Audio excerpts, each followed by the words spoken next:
All of you my channel education top 10। तो कैसे आप सब लोग, आई होप आप लोग अच्छे ही होंगे।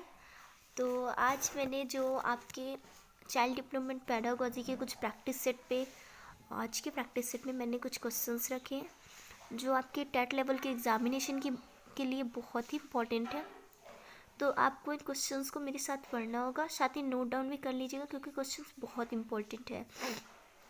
तो मैं ट्राई करूँगी कि अपने वीडियो के थ्रू मैं आपको बहुत सारे क्वेश्चन प्रिपेयर करवा दूँ ताकि एग्ज़ाम में आपको कोई दिक्कत ना हो।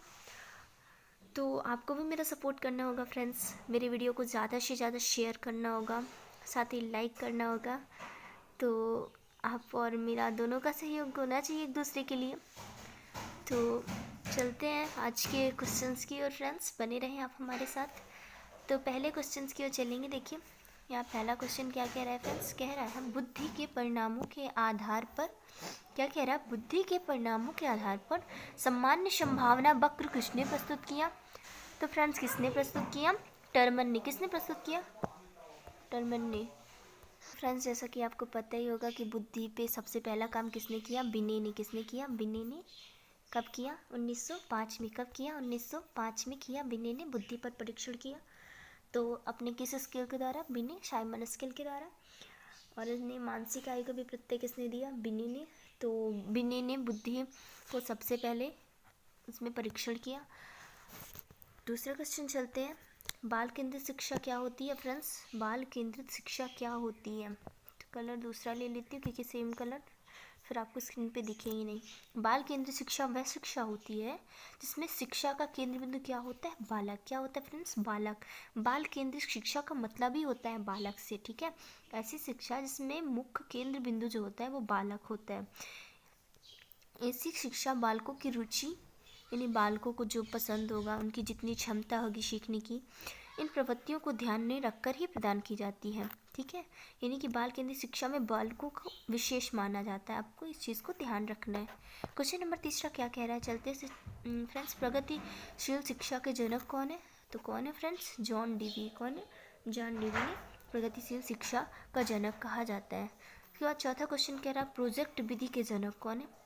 तो आपको पता होगा, काफ़ी टाइम से पढ़ रहे होंगे ये क्वेश्चन, अब आपको एकदम रट गए होंगे। तो पैट्रिक और जानडी भी है प्रोजेक्ट विधि के।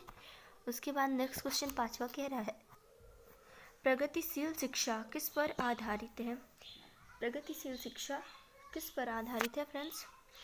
तो प्रगतिशील शिक्षा प्रोजेक्ट विधि से पढ़ाने के पर अधिक बल देती है। प्रोजेक्ट कार्य आपको पता ही होगा, स्कूल में करवाए जाते हैं, तो उससे बच्चों को पढ़ाने में वो अधिक बल देती है प्रगतिशील शिक्षा।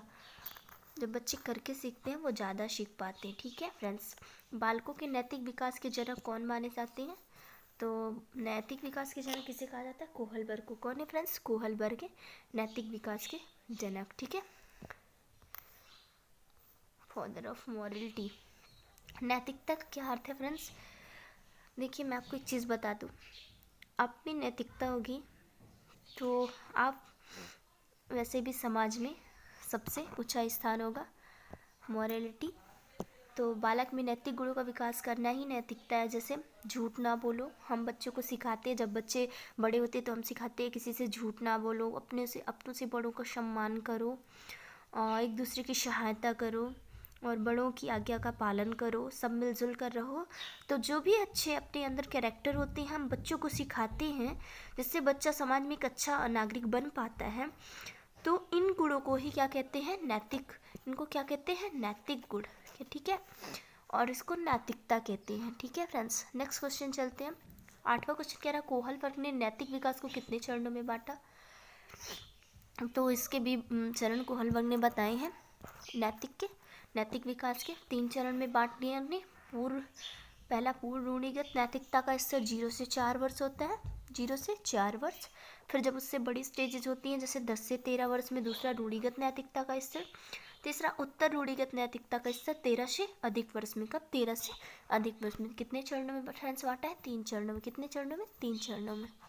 नेक्स्ट क्वेश्चन देखते हैं, समीपस्थ विकास का सिद्धांत ZPD, zone of flexible development, ठीक है, किसने सिद्धांत दिया, वाइगोत्स्की ने। आपको पता ही होगा कि वाइगोत्स्की जो है अपने समाज को लेके ज़्यादा इनने मतलब ज़्यादा नियम बनाए, मतलब अपने वाइगोत्स्की हैं तो वो सामाजिक विकास के सिद्धांत पर आधारित कार्य करते हैं।